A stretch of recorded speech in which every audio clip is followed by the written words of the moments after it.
Buenos días, queridos hermanos y amigos. Les saluda el pastor Martín Balta, el pastor de la Misión Cristiana Poder de lo Alto en Lima, Perú. Hoy día 30 de octubre del 2022. Y hoy día vamos a continuar con nuestros mensajes del libro de Marcos. Nos encontramos en el capítulo 9 y también nos encontramos a un día de la celebración de lo que es históricamente llamado el Día de la Reforma, y también el día que se caracteriza por el día o por la celebración de la Iglesia Cristiana Evangélica en el mundo entero, y básicamente también nosotros lo celebramos aquí en Perú. Y como al diablo siempre le gusta hacer la competencia, bueno, él ha creado en el mundo secular, en el mundo no cristiano o cristiano entre comillas, lo que es la fiesta de las brujas, ¿no? Y la Iglesia Católica pues, conmemora el Día de Todos los Santos o el Día de los Muertos, que tiene como un pequeño enlace con este asunto del Día de las Brujas.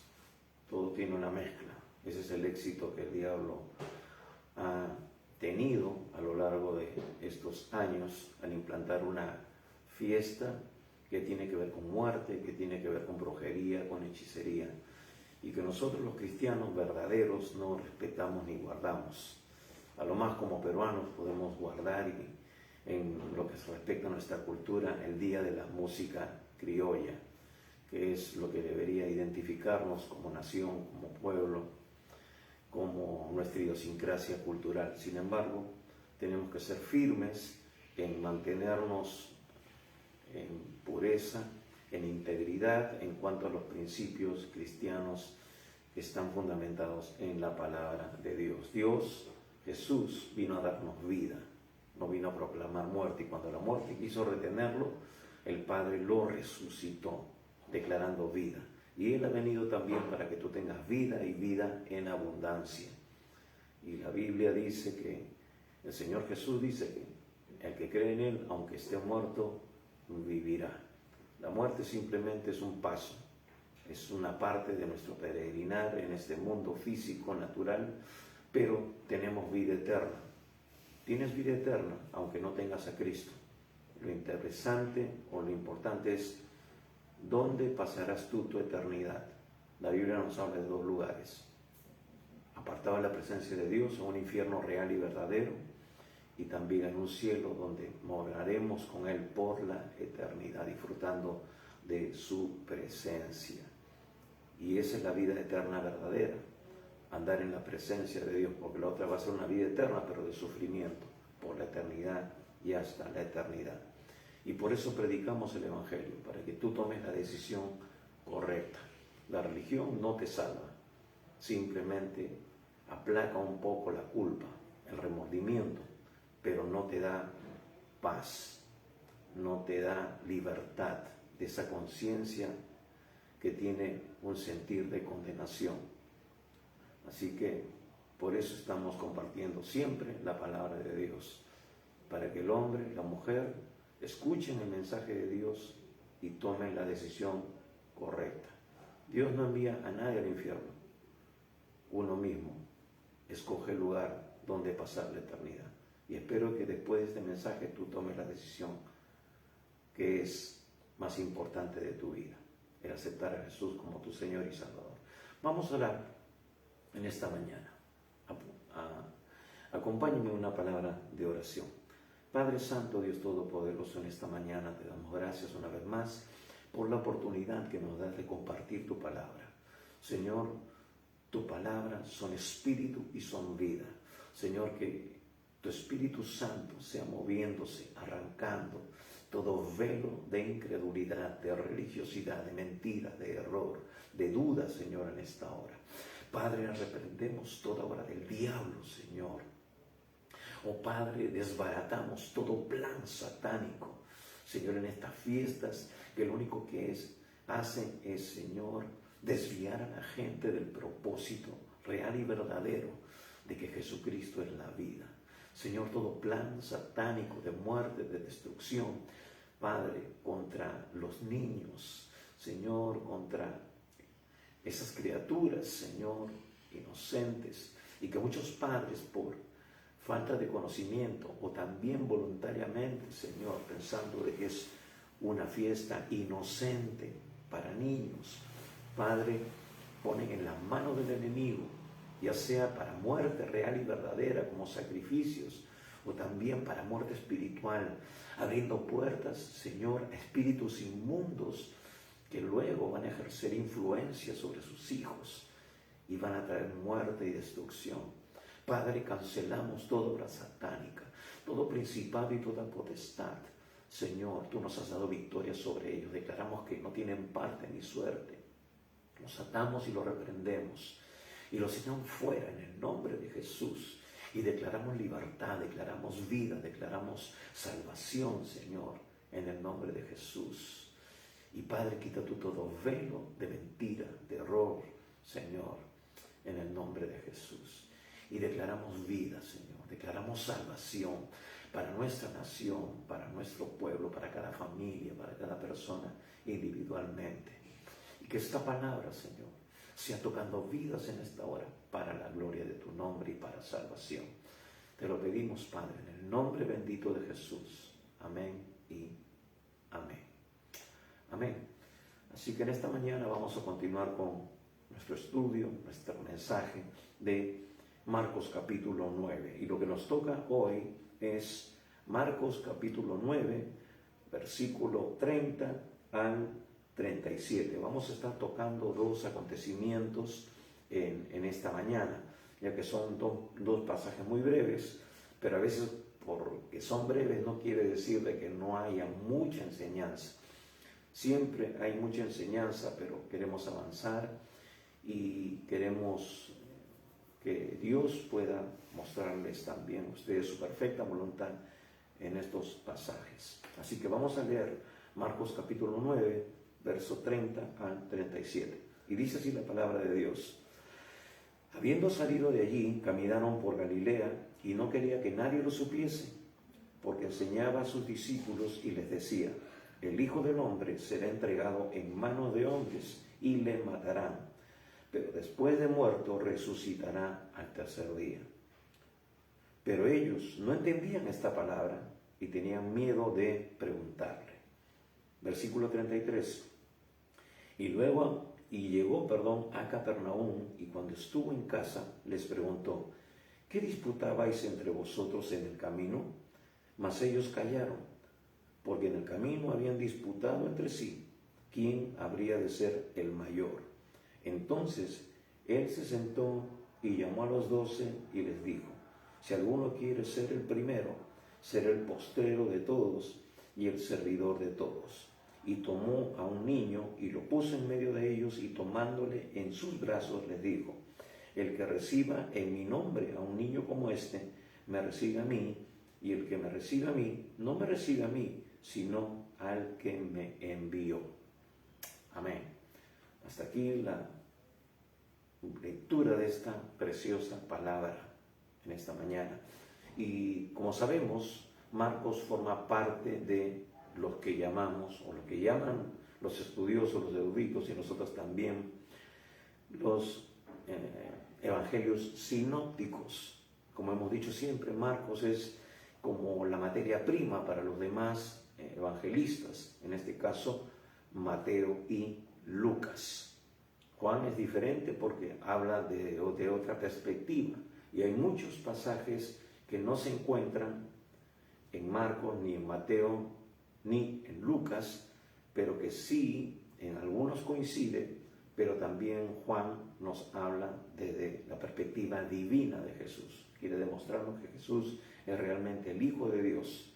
Entonces, vamos a ver lo que nos dice este pasaje, y vamos a complementarlo con los pasajes paralelos que encontramos en Mateo capítulo 17, en lo que se refiere a la anunciación de la muerte de Jesús, y en el capítulo 18 a este otro pasaje que hemos leído, que incluye esta lectura, que habla sobre esta controversia que tenían los discípulos de saber quién sería el mayor. En este caso, ¿no? Por ser los discípulos o parte del equipo o de los discípulos del Señor, los primeros discípulos o conocidos como los corderos los apóstoles del Cordero.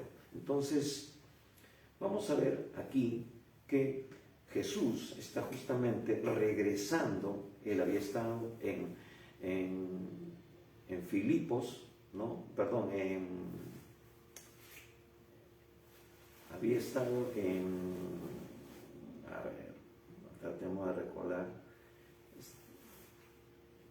sanando al endemoniado gadareno, ¿no? Al chico que estaba endemoniado, y luego él se va a otro lugar para poder continuar esta enseñanza. Estuvo en el Monte Hermón, en la Transfiguración, estuvo ahí separándose con sus discípulos con la finalidad de que ellos pudieran ahora recibir esa instrucción para asimilar lo que vendría a ser luego la misión que él iba a llevar adelante en Jerusalén al morir en la cruz del Calvario. Entonces vemos de que era importante. Él estaba en la zona de Cesarea de Filipo, ese era el lugar donde estaba el Monte Hermón, había estado con sus discípulos y empezó a hablarles de su muerte y su resurrección. Esto que hemos leído ahora es la segunda anunciación o la segunda referencia que nos hace Marcos con respecto a este mensaje, a esta nueva dirección de enseñanza que le da el Señor a sus discípulos, porque él ya estaba prácticamente entrando a otra etapa de su ministerio, a lo que es prácticamente las últimas semanas de su vida aquí en la tierra, cumpliendo su ministerio terrenal, porque ya él estaba poniendo su rostro hacia la cruz, hacia ese acontecimiento que iba a consumar la salvación de toda la humanidad. Entonces empieza a preparar a sus discípulos y aquí les hace la segunda mención de 3 que encontramos en Marcos con respecto a su muerte y su resurrección. Y nos dice el versículo 30, habiendo salido de allí caminaron por Galilea. Entonces él estaba saliendo de la región de Cesarea de Filipo y se encaminó con sus discípulos hacia Galilea, hacia donde con tránsito a Capernaum, como hemos dicho en Marcos, nos muestra que ese es su centro de operaciones, donde él ejerció más trabajo, más tarea en su ministerio terrenal, donde sanó muchos enfermos, liberó muchos endemoniados. Entonces ellos salieron de Cesarea de Filipo y empezaron a encaminarse hacia Galilea, ¿no? Siempre tratando de mantenerse en oculto, ¿no? Mantenerse un poco que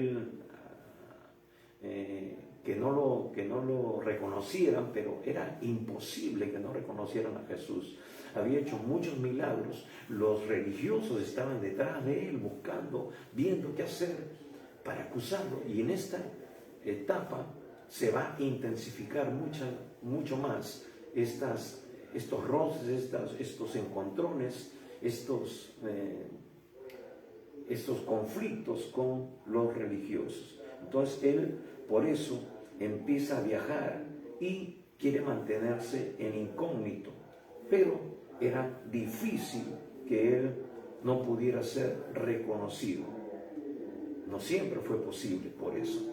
Entonces era importante que él se mantuviera lo más incógnito posible, por decir, era necesaria mantenerse en reserva, mantenerse ahora más tiempo con los discípulos para poder instruirlos con mayor amplitud, con mayor incidencia, ¿no?, sobre estos eventos que le iban a acontecer a él en Jerusalén. Entonces, como decimos, esta era la segunda mención con respecto a esa muerte, su muerte y su resurrección. Ahora, lo que Jesús quería hacer justamente era, como hemos dicho también anteriormente, quitar esos paradigmas, esos razonamientos que en sus discípulos todavía, al hacerle mención en esta segunda oportunidad, ellos todavía no lo asimilan. Y es por eso que Jesús continúa con ese proceso de enseñar constantemente. Dicen algunos que la madre de la enseñanza es la repetición. Y muchos de nosotros hemos aprendido de esa manera, al menos en mi generación, ¿no? El maestro escribía en la pizarra, nos hacía anotar y después nos hacía repetir varias veces.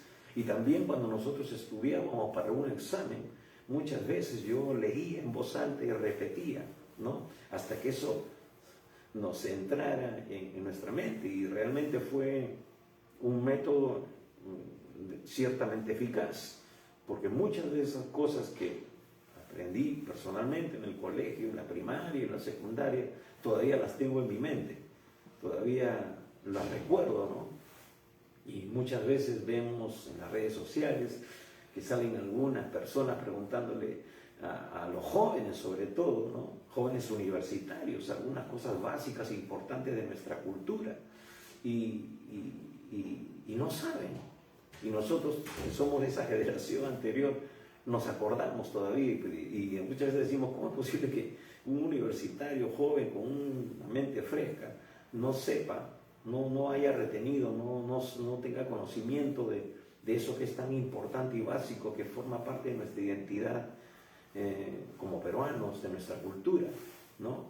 Pero bueno, son cosas que simplemente a veces no se han dado el lugar, el tiempo para estar enseñando constantemente. Y Jesús, esa fue su manera pedagógica de enseñar.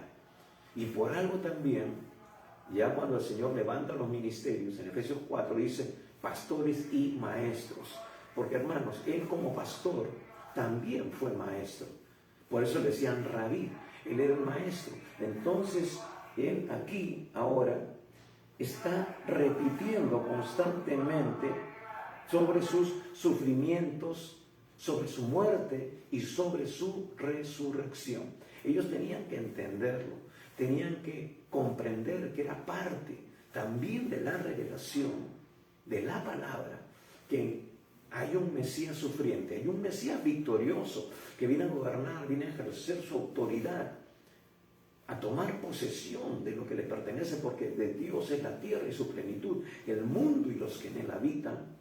Pero también Isaías, básicamente en el capítulo 53, nos muestra a un Mesías sufriente, aquel que iba a morir por el pecado de la humanidad, porque la venida de Jesús tuvo ese primer cometido, venir para gobernar, para reinar en el corazón de los hombres que lo aceptan, lo reciben de manera espiritual, reconociendo sus pecados, reconociendo de que no es por la ley, no es por la vida religiosa, no es por cumplir con los mandamientos, sino que esos mandamientos sean parte de ellos. Por eso que en Ezequiel habla del nuevo pacto.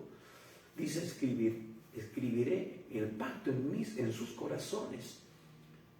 Y eso es lo que Jesús vino a hacer en su primera venida, poner esa ley en nuestros corazones por medio del nuevo nacimiento, por medio de aceptar a Jesús, recibirle como Señor y Salvador. Él transforma tu vida, tu corazón, y renueva tu mente a través de la palabra. Por eso, hermanos, es importantísimo que nosotros seamos discípulos, disciplinados en la palabra. Y siempre lo decimos y lo repetimos, eso es lo más carente ahora en este tiempo en la iglesia del Señor, en su mayor porcentaje. Gente que desconoce realmente lo que dice la palabra, no aprenden versículos, no estudian la palabra, no la escudriñan como debería ser. Por eso que el diablo viene y los zarandea y caen en depresión, y se desaniman y dejan de ir a la iglesia y dejan de ser instrumentos poderosos en las manos de Dios. Aparte de que no buscan la presencia de Dios, el ser lleno del Espíritu Santo. Jesús era lleno del Espíritu Santo, fue bautizado con el Espíritu Santo. El creyente tiene que seguir el ejemplo del Maestro para que tú te puedas convertir en, como Jesús fue el Verbo de Dios, la palabra viviente. Tú y yo tenemos ese desafío de convertirnos en personas vivientes, en la palabra de Dios que vive en nosotros, que refleja a Cristo. Entonces, Él empieza nuevamente a enseñar, nuevamente a incidir, porque era la única manera de que ellos pudieran aprender. Pero ellos, dice el versículo 32, que no entendían esta palabra y tenían miedo de preguntarle. Bien, ahora, pero vemos esa paciencia, pero a la vez esa persistencia del Señor. El Señor, aunque en algún momento dice, como anteriormente lo vimos la semana pasada, generación incrédula, ¿hasta cuándo he de estar con vosotros? ¿Hasta cuándo? Él quizás diría lo mismo a la iglesia en este tiempo. Generación incrédula, porque a veces cuestionamos aún hasta las cosas que el Señor hace, hasta los milagros que el Señor hace. Pensamos que ya tenemos pleno conocimiento de que el Señor tiene que actuar de esta manera, pero el Señor es el Señor. Él es libre de hacer lo que quiere porque Él es el dueño de todas las cosas, Él es el creador. No podemos parametrarlo y decir Dios solamente obra de esta manera. Él dice, he aquí yo hago cosa nueva, porque Dios es todopoderoso. Él no tiene límites.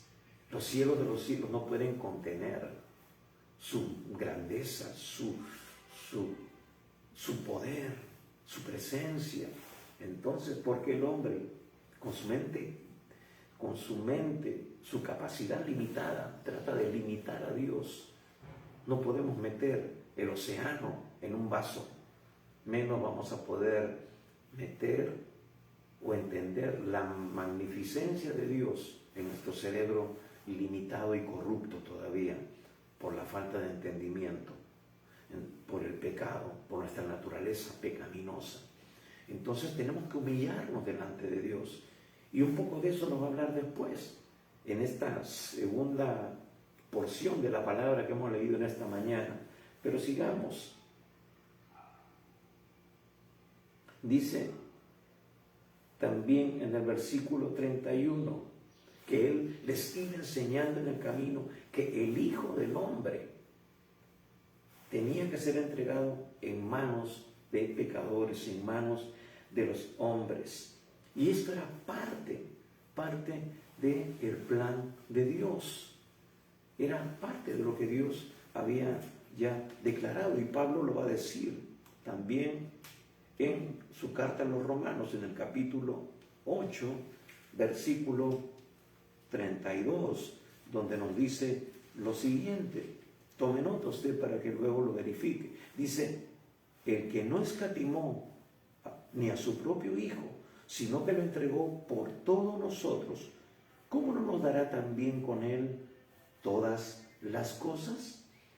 Entonces está diciendo que Dios brindó, dio, ofrendó como ese cordero. Por eso que Juan dice que Jesús es el Cordero de Dios que quita el pecado del mundo, tomando esa imagen del Antiguo Testamento cuando venían y presentaban ese Cordero perfecto, que era la sombra, la proyección de lo que Jesús vendría a hacer en la cruz del Calvario. Y Jesús no cometió pecado, fue ese Cordero perfecto que se entregó en la cruz. Y vamos a ver que durante estas últimas semanas los sacerdotes, los religiosos, estaban buscando de dónde cogerlo, de dónde agarrarlo, de dónde hacerlo caer, de dónde hacer de que él tropiece. Pero él no cayó, él no tropezó. Es decir, fue hallado perfecto en todos sus caminos, Por eso él decía, ¿quién de ustedes me puede redarguir, me puede convencer a mí de pecado? Nadie. Trataron de tentarlo, de hacerlo caer. ¿Y qué hacían los sacerdotes del Antiguo Testamento? Ellos escudriñaban los animalitos que traían para el sacrificio. Veían, de acuerdo a la ley mosaica, si había alguna imperfección, porque el cordero, el animal que tenía que ofrecerse, tenía que tener perfección, no tenía que estar ciego, ni con ninguna herida, ni magullado, ni nada. Siendo el tipo y sombra de lo que Jesús, como ser humano, como hombre encarnado, también hizo en su peregrinar en esta tierra hasta llegar a la cruz. Por eso que Jesús dijo en la cruz, consumado es. Está hecho, Señor.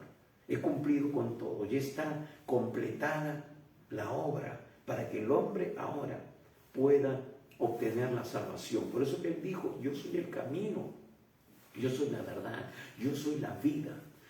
El sacrificio tenía que ser cruento, tenía que ser con sangre, porque esa sangre es la que nos limpia de todo pecado y de toda maldad.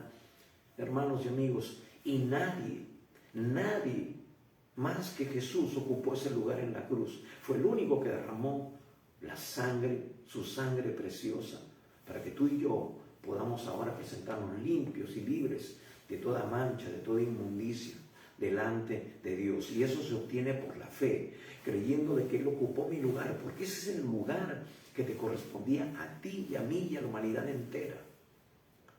Dios nos dio la salvación para no tener que ir a ese lugar terrible, separado de Dios, que se llama el infierno, porque en la Biblia no habla, hermanos queridos, amigos amados, de el purgatorio, un lugar intermedio, donde presentando más sacrificios, porque el libro de Hebreos dice que ya no hay ningún otro sacrificio que nos pueda hacer perfectos. Sin embargo, habla de Cristo, que por una ofrenda hizo para siempre perfectos a los santificados. Esa es la obra de Cristo Jesús. No lo hizo ningún santo, no lo hizo ninguna otra persona, ni una virgen, ni ningún otro santo con ningún nombre. Lo hizo Jesús, el único Jesús, el Jesús de la Biblia. No lo hizo ningún ídolo, no lo hizo nadie más. Por eso que Jesús, usted va a encontrar, va a leer la Biblia de tapa a tapa y no va a encontrar ninguna característica física de Jesús.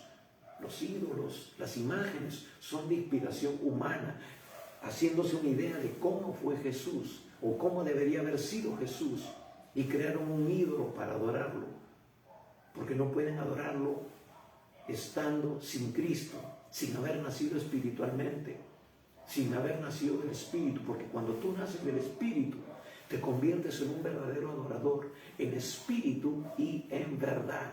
Puedes relacionarte espiritualmente con Cristo porque has nacido del Espíritu, y Dios es Espíritu.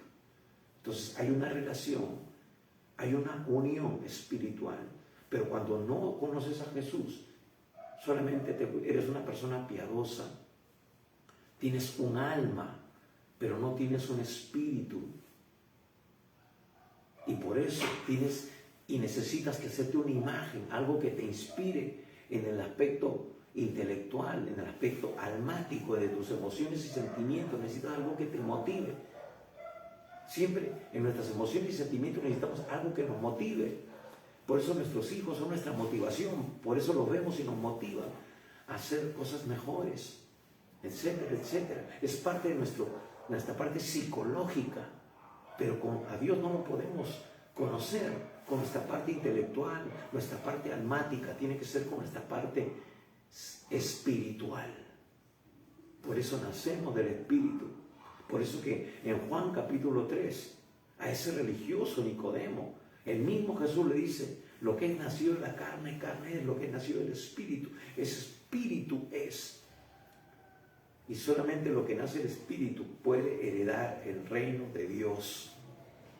Lo demás, queridos amigos, con mucho respeto y mucho amor, es simplemente un paliativo, simplemente es un camino por la tangente.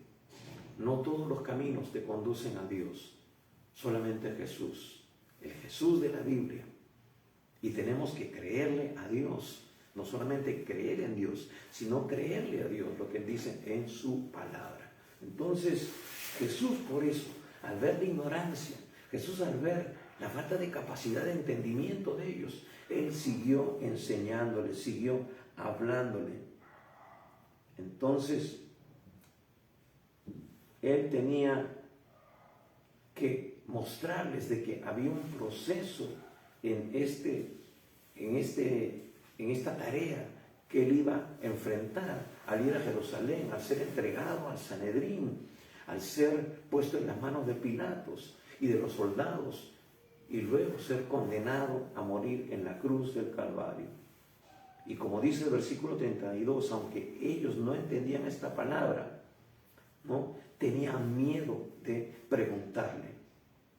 Entonces, quizás no querían ellos que esto fuera realidad, no querían ellos hacer frente a esta realidad. Y que aún en el libro de Hechos no la asimilaban, porque después aún de resucitado, ellos le preguntan, le dicen: Señor, ¿cuándo restaurarás el reino de Israel? Bueno, ahora te vas. ¿Cómo no venías tú también para reinar sobre Israel? Y entonces Él le dice: no les toca a ustedes saber. Ellos todavía no han entendido de que Él viene primero a reinar en los corazones de manera espiritual. Pero les dice: esperen que dentro de muy pocos días recibirán el poder del Espíritu Santo. Por eso, hermanos, necesitamos el poder del Espíritu Santo para ser testigos, pero testigos verdaderos, con el entendimiento real del plan, del propósito de Dios. No, nosotros no predicamos una religión, predicamos a Cristo. El Evangelio es vida. Por eso Él dijo: yo he venido a darles vida y vida en abundancia. Jesús no vino a fundar una religión. Jesús vino a establecer un estilo de vida. El cristianismo es un estilo de vida. Por eso muchas veces he dicho que no hay vida secular y vida cristiana. Solamente hay vida cristiana. Tú influyes en lo secular. Tú influencias en aquellos que no conocen al Señor. Por eso que Él puso muchos ejemplos del reino de los cielos. Dijo que es como un poco de levadura que es escondido, puesto en una medida de harina y leuda toda la masa. Es algo insignificante, algo pequeño que ejerce influencia. Es como la pequeña semilla que es plantada y luego se convierte en la más grande de las hortalizas. Esa es la influencia de un Hijo de Dios lleno del Espíritu Santo. Y aunque ellos eran pocos, miles, millones de personas por cientos de años han tenido su encuentro real y verdadero con Jesús, y seguimos testificando de Jesús. Ellos no lo entendían al principio, pero lo empezaron a comprender cuando fueron investidos con el poder de lo alto. Tú como cristiano necesitas también tener iluminación por el Espíritu, que el Espíritu Santo te guíe, te ilumine, te muestre el camino, te muestre la estrategia, te muestre el plan, que Él ponga las palabras en tu boca para dar testimonio y poder impactar a la nación, poder impactar a tu pueblo, poder impactar a las personas de tu contexto, las personas que te rodean, y así convertirte en un instrumento poderoso en las manos de Dios. Entonces, es importante. Ellos no entendían y tenían miedo de preguntar. Quizás no querían hacer frente a esta realidad porque tenían en Cristo expectativas políticas también. Y mucho cuidado con nuestros hermanos que están en la política. Sí, Dios nos ha llamado a ejercer influencia, pero la solución no es siquiera tener todo el parlamento cristiano, ni tener un presidente cristiano. Recuerden que solamente por un breve tiempo.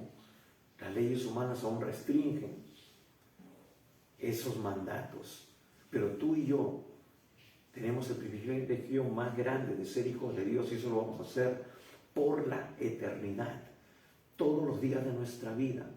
Y todos los días de nuestra vida tenemos que influir, tenemos que tenemos que impactar a nuestra sociedad. Tenemos que ser instrumentos en las manos de Dios. No solamente cuando estemos en un lugar de autoridad, sino la autoridad ya nos ha sido dada. El Señor nos dijo, toda potestad, toda autoridad nos ha sido dada en el cielo y en la tierra. Tú no necesitas ocupar un lugar que humanamente puede ser el de mayor autoridad, como un presidente, como un embajador. Tú y yo ya somos hijos de Dios. Tú y yo ya somos embajadores del reino de los cielos. Ejerzamos esa influencia. Tenemos toda potestad, sobre todo principado, sobre toda potestad, sobre todo gobernador de las tinieblas. Así que hagamos uso de esa autoridad que el Señor nos ha dado y nos ha delegado por su Espíritu y por su palabra. O quizás tenían temor. También dice que tenían temor porque ya Pedro en algún momento había tratado de reconvenirle, decirle, Señor, que esto no te acontezca. En la primera mención dice, Señor, esto no te acontezca, ten pena de ti mismo. Entonces digo, ellos pensaron quizás, si les digo algo, si les decimos algo, ya no solamente va a ser a Pedro a quien le va a jalar las orejas, sino a todos nosotros. Por eso tenían también temor de decirle, ya habían visto. Ellos de repente no querían que les digan al resto de los discípulos, apártense de mí, hijos de Satanás. Entonces, no sabemos qué cosa corría ahora por la mente de los discípulos, pero indudablemente ellos tuvieron miedo, tuvieron temor de preguntarle, por esta o por la otra razón que hemos expresado, pero no lo hicieron. Entonces, luego de este acontecimiento, viene este otro en el cual el Señor descubre que ellos estaban preguntándose, hablando en el camino. Y dice así el versículo 33, y llegó a Capernaum. Recuerden, él salió de Cesarea de Filipo, fue por Galilea, estaba de tránsito, estaba yendo a su lugar de operación, a su lugar donde él, digamos, apostó su ministerio. Entonces, quizás estaba nuevamente yendo a la casa de Pedro, o una casa que él tenía transitoriamente. Y él les pregunta, ¿no? ¿Qué disputabais entre vosotros en el camino? ¿De qué estaban hablando ustedes? ¿No? ¿Qué estaban cuchicheando ustedes por ahí? Dice, mas ellos callaron, porque en el camino habían disputado entre sí quién habría de ser el mayor. Entonces, era una pregunta embarazosa, una pregunta incómoda, por lo mismo que nos está diciendo aquí, que ellos estaban discutiendo quién sería el mayor, quién va a ocupar el primer puesto. Ya más adelante, Juan y su hermano vienen con su madre, ¿no? Y le dice su madre, Señor, quiero hacerte una petición. Bueno, ¿qué cosa quieres? Que mis hijos, uno esté a tu derecha y uno a tu izquierda en tu reino. Y le dice, tú no sabes lo que estás pidiendo. Eso solamente mi Padre lo ha designado en su soberana voluntad. Entonces, y se enojaron, dice, con ellos, ¿no? Entonces, acá vemos también, si queremos hacer un paréntesis, de que aquí las madres no pueden influenciar en Jesús, ni siquiera su propia madre. Por eso una doctrina errada, equivocada y no bíblica es que María, aunque era la madre de Jesús, humanamente hablando, que fue el instrumento de Dios para tejer ese cuerpo humano, para que Él pudiera estar entre nosotros, porque Él es espíritu, es Dios, es 100% Dios y 100% hombre, tampoco puede ser mediadora ni intercesora, como lo dicen esas doctrinas equivocadas de la Iglesia Católica. Entonces, hermanos, tenemos que ser bíblicos, tenemos que ver lo que Dios nos muestra en su palabra. Así que las mamás, por más dulces y más tiernas que sean, no pueden influir en el plan, en el proyecto, en todo lo que Dios ya ha establecido dentro de su propósito eterno para la humanidad.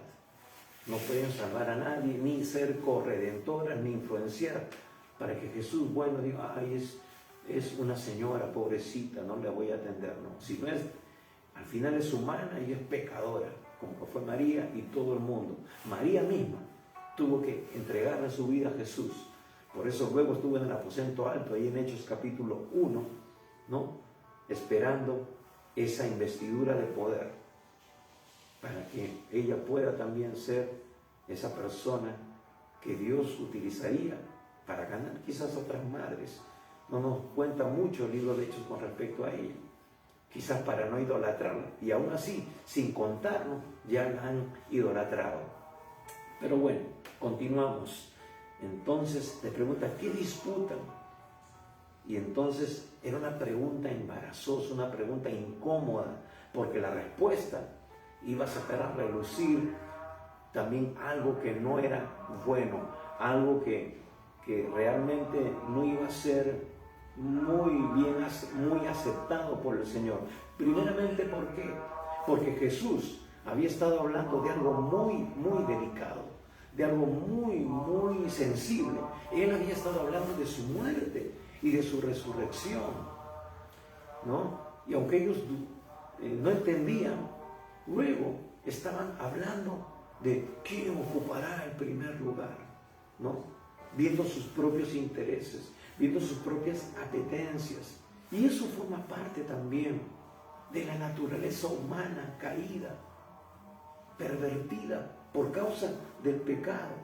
Entonces eso les causó vergüenza, por eso que se quedaron callados. Ahora, lo normal, hermanos, aún en los grupos religiosos, en los fariseos, en los saduceos, ya Jesús los condenaba, decía, a ustedes les gustan los primeros lugares en las comidas, les gusta que los pongan aquí adelantito, ¿no? Les gusta que le digan rabí, maestro, ustedes son egocéntricos. Y entonces ya los discípulos tenían ese bichito, estaban pensando, ¿no? en ese lugar de honor. Pero Jesús le dice, ustedes van a recibir el lugar de honor, pero también tienen que beber de la misma copa que yo he bebido. Ustedes van a tener que pasar por una etapa de sufrimiento, como dice también en 1 Timoteo, en lo que es el misterio de la piedad, ¿no? Si sufrimos con Él, reinaremos con Él. Hermanos, el Señor Jesús dijo, y recibirán todo esto, más persecuciones. O sea, el reino de los cielos es algo maravilloso, eterno, glorioso, pero muchos tendrán que morir. Aún en la actualidad, muchas personas están muriendo por causa del Evangelio, en el pleno siglo XXI, en diferentes lugares, están siendo perseguidos, están siendo muertos, asesinados. Entonces, nosotros tenemos el privilegio de tener una Biblia, tenemos el privilegio de reunirnos. Sin embargo, muchas veces hemos caído en el relajo y no estamos haciendo la obra de Dios como Dios quiere. Por eso necesitamos un avivamiento espiritual. Necesitamos que Dios avive su obra en medio de los tiempos para que se dé a conocer, como diría el profeta. Entonces, vemos aquí que era una tendencia. Los fariseos amaban el reconocimiento, el ocupar los primeros lugares importantes. Y sin embargo, Jesús nuevamente muestra ese amor, esa paciencia, muestra esa dedicación, su ministerio pastoral y de maestro. Versículo 35. Entonces Él se sentó y llamó a los 12 y les dijo, si alguno quiere ser el primero, será el postrero de todos y el servidor de todos.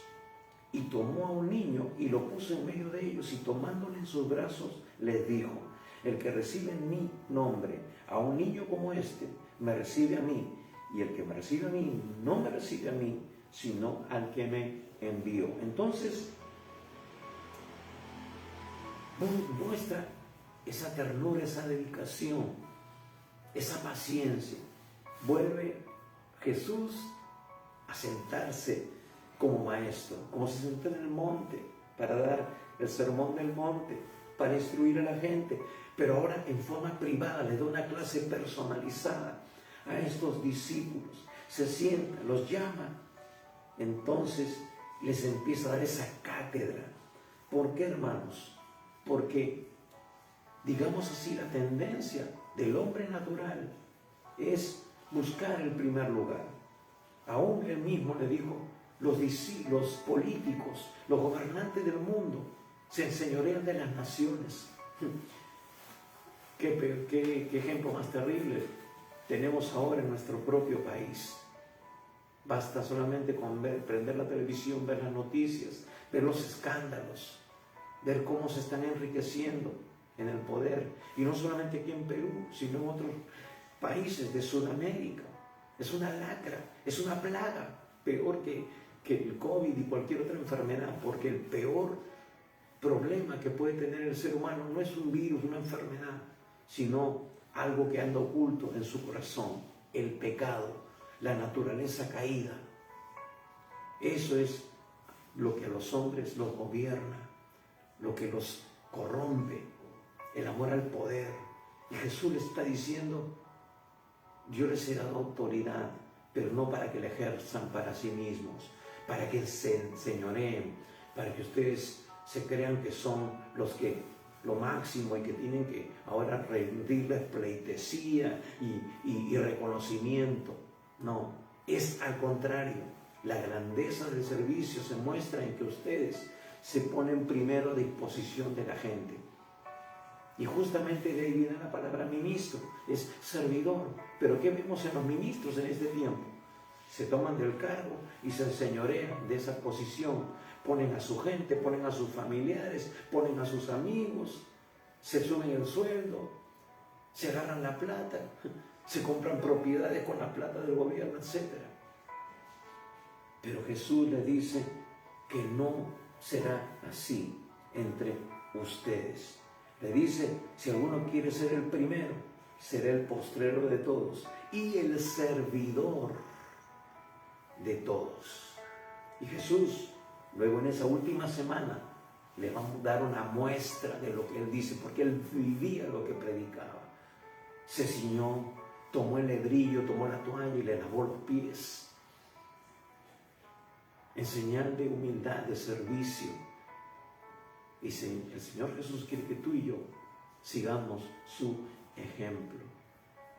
Vivamos en ese estándar, en ese nivel de liderazgo, de servicio.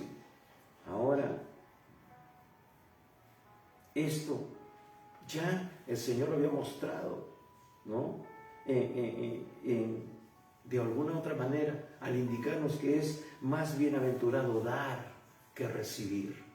Tú tienes que darte para poder recibir, pero no recibir de los hombres, sino recibir el galardón, el reconocimiento de Dios.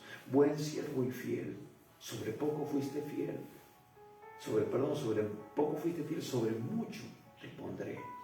Es al Señor a quien servimos. Lo que hacemos, hagámoslo para el Señor, nos va a decir el apóstol Pablo. Entonces, tenemos que bajarnos, tenemos que no tener un alto concepto de nosotros mismos, sino que sea nuestro concepto mesurado. Sí, somos siervos del Señor, pero eso no es para empavonarnos, para inflarnos y para creernos la última chupada del mango, como dice alguien por ahí. No, sino para ponernos al servicio. Vemos aquí, luego que Jesús lleva a la práctica, hace un ejemplo, nos lleva a sus discípulos del sermón a la acción, de la enseñanza a la aplicación. Entonces dice, versículo 36, y tomó un niño y lo puso en medio de ellos y tomándolo en sus brazos le dijo, el que reciba en mi nombre a un niño como este, me recibe a mí, y el que me recibe a mí, no me recibe a mí, sino al que me envió. Ahora, de este versículo, amados, podemos sacar muchas enseñanzas, tremendas y profundas enseñanzas. ¿Qué es un niño realmente? Un niño, valga la redundancia, es un niño inocente, es una persona crédula que cree todo lo que usted le pueda decir, que no cuestiona, que lo acepta, que tiene la fe más pura que puede existir. Él cree todo lo que su padre le dice. Son fáciles de engañar. Por eso que Pablo va a decir que crezcamos en el Señor para no ser niños fluctuantes. Un niño fluctúa, pero tiene un atributo que es crédulo. Tú le dices, he visto un elefante rosado, y él lo cree, un elefante rosado, ¿no? Porque en su inocencia, en su pureza, él todo lo acepta. Pero es fácil también de ser engañado. Pero también es fácil de que él pueda creer sin dudar. Es decir, no cuestiona. Es un niño inocente, es un niño que necesita protección, que necesita ser rodeado de seguridad. Entonces Jesús le está diciendo, tú tienes que ser así de manso, así de humilde, así de crédulo, ¿no? Y también otra característica de un niño, que un niño no puede ofrecerte absolutamente nada. Un niño no te puede ofrecer seguridad. Un niño no tiene cómo devolverte un favor. No tiene los recursos. Está para que lo cuiden, ¿no? No tiene dinero. ¿Qué dar a cambio para quizás pagar por algún favor? Y por eso, amados, muchos no los toman en cuenta. No estoy hablando de tus hijos, estoy hablando de niños que no son tus hijos. Que puedes hacer un cariño, darle algo, pero, a ver, manténlo, hazlo parte de tu familia. A veces es difícil, aún inclusive, conozco muchas personas que de repente en un momento se enamoran de alguien pensando de que no tiene ningún tipo de compromiso, y cuando le dicen, mira, ¿sabes qué? O la mujer tiene miedo de decirle de que tiene 2, 3 hijos de otro hombre, o que la abandonaron. Y entonces el hombre dice, wow, voy a criar hijo ajeno. Hay casos en que sí, se abraza toda la familia, porque también Dios hace ese milagro. Pero muchas veces uno ya empieza a decir, wow, todavía no me caso y ya soy padre. Entonces, hermanos, es difícil y muchos desisten de ello, porque dicen, tengo 3 hijos de otra persona y ahora voy a tener los míos propios, y yo pensaba tener por lo menos 2, ahora voy a tener 5. Mantener una familia de 7 personas en estos tiempos es realmente complicado, difícil, ¿no? Entonces, muchos no toman en cuenta, inclusive en las iglesias. Muchas iglesias no invierten en el trabajo con los niños. Hay pastores, y gloria a Dios por su ministerio, por sus iglesias, que su prioridad es el trabajo con niños. Los niños no ofrendan, los niños muchas veces no aportan, pero hermanos, ellos son el futuro. Ellos son el liderazgo que va a impactar la próxima generación. Y Dios es el que nos da el pago, Dios es el que nos da los recursos, los medios, y vamos a ver el fruto luego. Pero muchas veces no se les considera, se les da un presupuesto muy bajo para poder trabajar. Muchos hermanos en la iglesia no quieren comprometerse en el trabajo con niños. Dicen, no, a los niños ni los soporto, los míos voy a soportar los de otros. Hermanos, es una gracia que Dios da. Es el amor de Dios derramado en nuestros corazones. Entonces, aún los mismos discípulos dijeron, cuando Jesús llamó a los niños, o los trajeron a los niños para orar por ellos, ellos le dijeron, sáquenos, llévenlos de aquí, el Señor tiene cosas más importantes que hacer. Pues ahora los está usando para darles una enseñanza importantísima. Y me gusta mucho lo que dice Mateo 18, el pasaje paralelo, porque ahí se enriquece mucho más la enseñanza. En Mateo 18, versículo 1, 1 al 5, vamos a leer, dice: en aquel tiempo los discípulos vinieron a Jesús diciendo: ¿quién es el mayor en el reino de los cielos? Ahora, quiero hacer un paréntesis con respecto a esto. Ellos querían saber.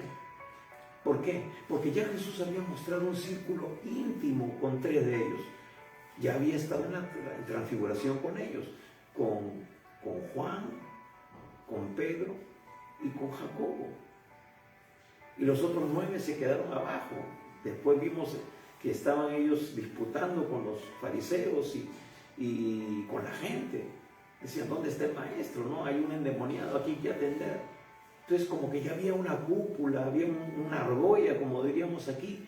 Y ellos decían, en total, al final, ¿quién será el mayor? También era una posibilidad, ¿no?, de que ellos tuvieran esa incertidumbre, esa inquietud, ese interrogante. Pero bueno, solamente quería mencionarlo antes de que se me fuera. Pero dice el versículo 2 de Mateo 18: y llamando a Jesús un niño, lo puso en medio de ellos y dijo: de cierto os digo. Cuando Jesús dice de cierto os digo, hay que tomar mucha atención, porque eso está diciendo, es una forma muy singular de hablar, es un hebraísmo, por decirlo así, ¿no? Cuando Jesús dice de cierto os digo, que sí, presten atención, porque esto es verdaderamente cierto, por decirlo así, haciendo un énfasis, que si no os volvéis y os hacéis como niños, no entraréis en el reino de los cielos.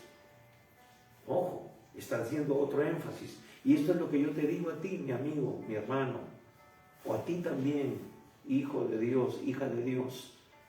Tú tienes que humillarte delante de Dios. Tú tienes que ser como un niño. Tienes que ver a Jesús con los ojos de la fe, no de la lógica.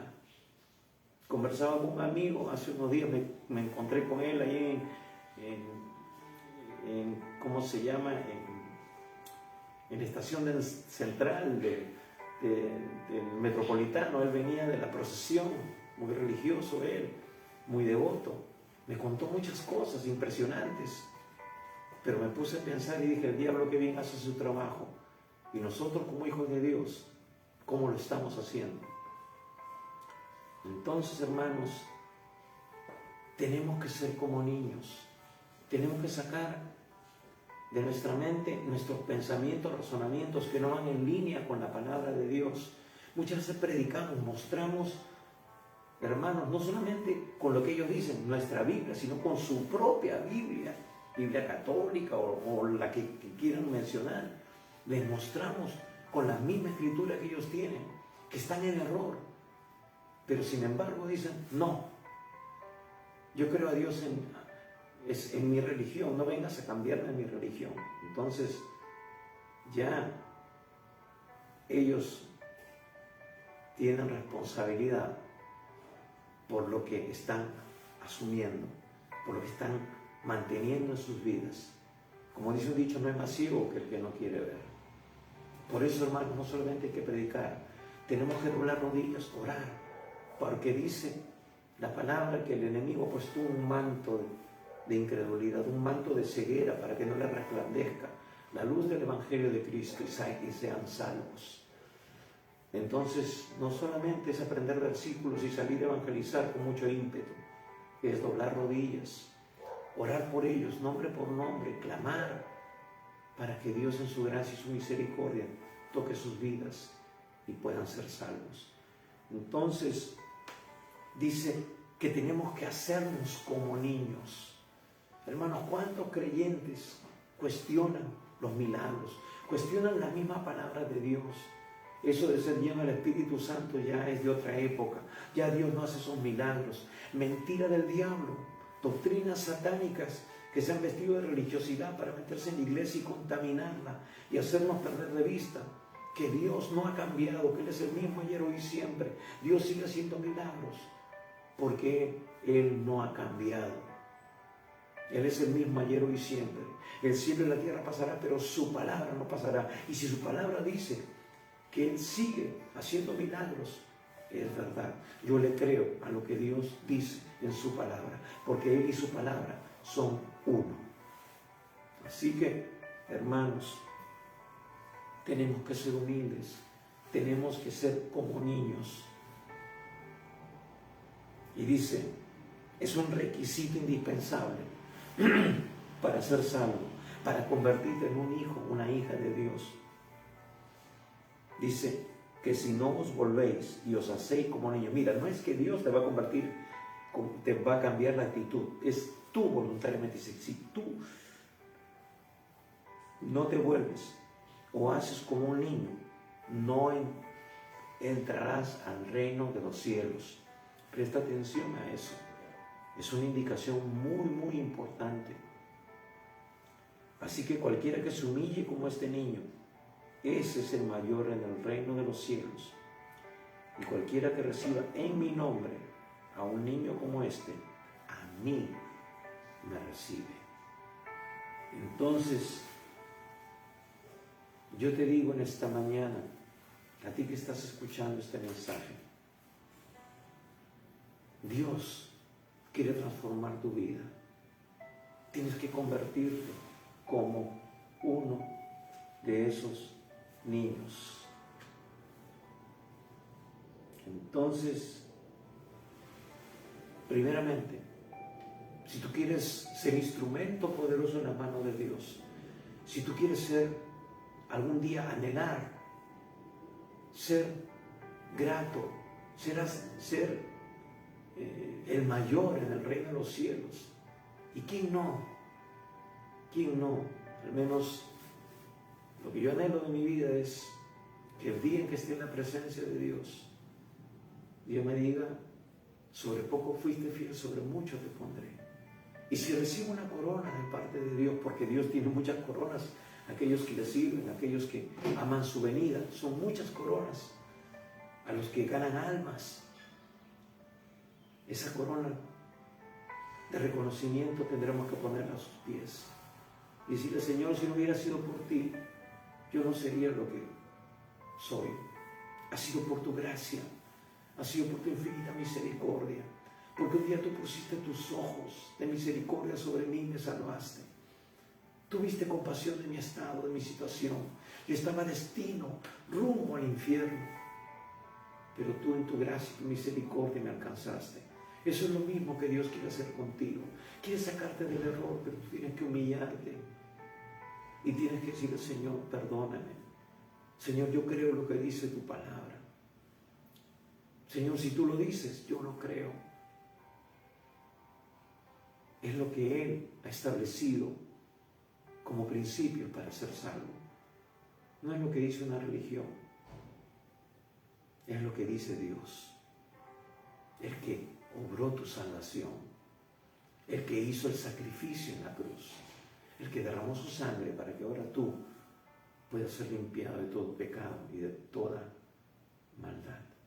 Y esa sangre no solamente te limpia de todo pecado y de toda maldad, te sana. Dice que por sus llagas fuisteis vosotros curados. Hermano, amigo, eso viene como un complemento. Es parte del paquete de la salvación. Acepta a Jesús y Él derramará sanidad sobre tu cuerpo. Él borrará todo pecado, sanará tu cuerpo, porque se va a convertir en templo del Espíritu Santo.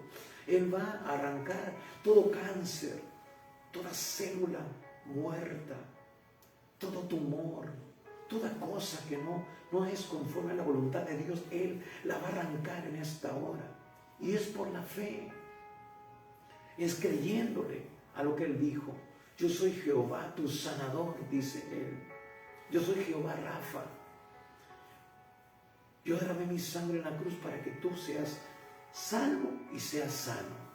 Si tú lo crees hoy, ábrele tu corazón al Señor.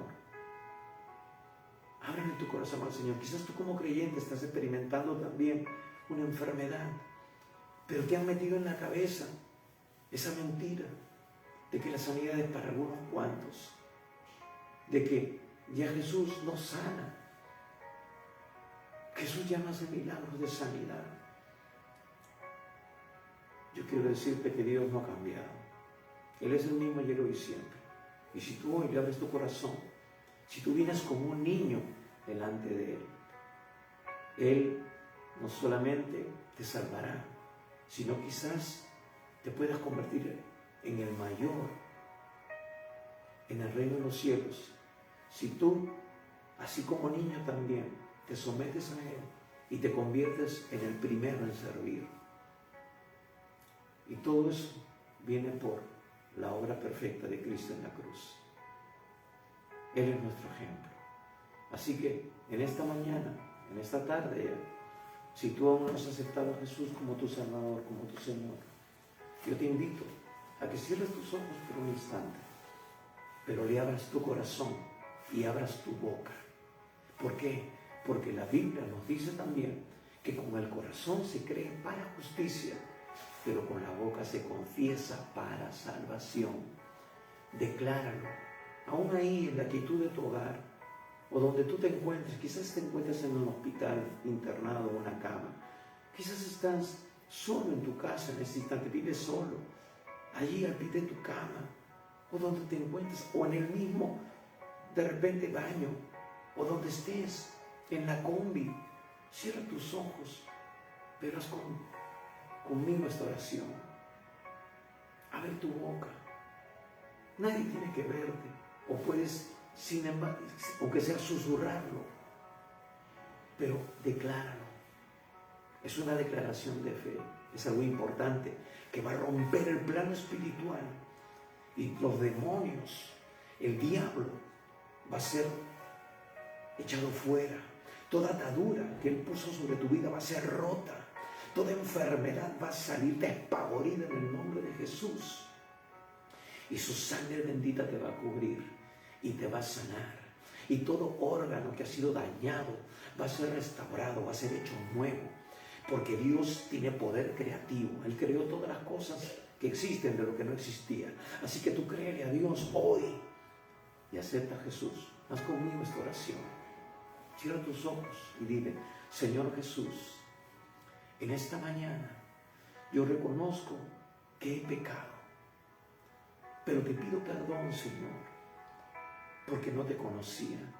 Pero ahora quiero conocerte, Señor. Quiero que seas el Señor de mi vida. Quiero que tú ocupes el centro de mi vida. Señor, límpiame con tu sangre preciosa. Señor, lléname con tu Espíritu Santo. Transfórmame, cámbiame, múdame en un hombre, una mujer nueva.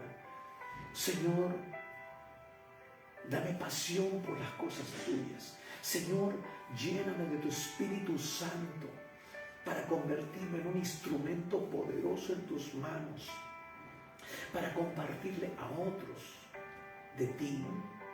Señor, dame hambre y sed de tu palabra. Abre mi entendimiento para entender tu palabra, tu plan, tu propósito para mi vida, para el llamado que hoy tú me haces, Padre.